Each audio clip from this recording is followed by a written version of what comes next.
Olá a todos. Falando hoje no Momento Saúde, nós hoje iremos abordar a questão da suplementação em gestantes. Sair um pouco daquele padrão tradicional que é utilizado e dar alguns esclarecimentos com relação a isso. Geralmente, quando uma pessoa ela está gestante, né, ela está grávida, é aquele momento de alegria para toda a família, existe um cuidado bem especial que deve ser tomado com relação a isso. Você observa que sempre quando você está grávida, é prescrito para você uma suplementação, né, à base de vitamina B12, ácido fólico e sulfato ferroso. Pois bem, essa suplementação acontece por quê? Não é porque você tem uma doença, é porque é para suplementar uma alteração fisiológica que já acontece no corpo de toda gestante. Se ela não faz essa suplementação, ela pode desenvolver anemia. Então, a primeira preocupação do médico quando ele prescreve esses produtos aí é para controlar essas alterações, o que geralmente funciona muito bem, né? Diga-se de passagem. Agora, vamos começar a trabalhar em cima de outras complicações, e não das alterações fisiológicas. O que se percebe hoje é que existem muitas gestantes em que elas podem desenvolver preferencialmente o que se vê na prática médica é hipertensão, diabetes, problema na tireoide e tudo isso está relacionado à faixa alimentar. São coisas que são mal consumidas, não existe uma orientação precisa, porque muitas vezes dentro de um ambulatório para atendimento de gestante não se tem muito tempo para isso, porque são muitas gestantes, o atendimento é grande, é corrido. Mas vamos tomar isso aí por tópicos. A primeira coisa,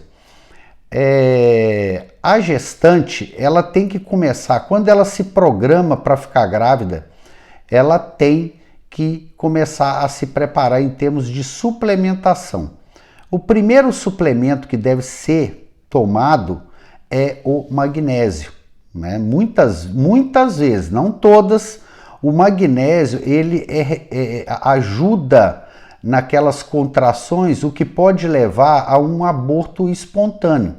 Ou seja, não é a única causa, mas o magnésio, nós brasileiros temos muito pouco acesso, ele geralmente está baixo e ele é responsável por várias reações enzimáticas no corpo.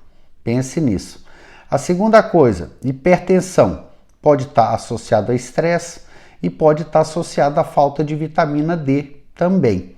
Isso deve ser dosado antes ou até no começo para ver se está baixo, para que se esteja pelo menos no nível considerado mínimo, porque isso ele age muito na parte daquele controle da pressão arterial.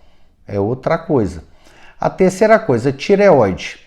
Você deve ter acesso a exames, principalmente dosagem de selênio, dosagem de ferro e a dosagem de iodo. O iodo, além dele, quando está baixo, porque o que é que nós temos que entender dentro disso aí? É que não adianta você ficar passando hormônio, né, aquele famoso T4, quando você tem um solo que está infértil. Aquela criança que está dentro de você, ela não está preocupada se você tem algum nutriente a mais ou não tem. Ela funciona como algo que está sugando, independente de você ser magra, você ser obesa. Então, quanto mais a criança suga, mais deficiência você tem. Então, você tem que pensar numa suplementação, principalmente quando já existe na família situações assim, você repor selênio, repor o ferro que já vem naquela suplementação, né? E pensar na parte do iodo. né? E em terceiro lugar, não menos comum do que os outros casos, é a diabetes gestacional. Geralmente essa diabetes ela vem por uma sobrecarga que tem no corpo. A gestante que ela ganha muito peso, ela sobrecarrega o pâncreas e leva a tomar a dita metformina. Só que a metformina, quando você está fazendo a suplementação de vitamina B12, de ácido fólico e sulfato ferroso, a metformina ela é especialista em reduzir os níveis de ácido fólico e de vitamina B12, o que leva à necessidade de aumentar um pouco mais a dose desses suplementos. Agora, se você não quer se forçar a isso, a primeira dica é qual? Alimentação.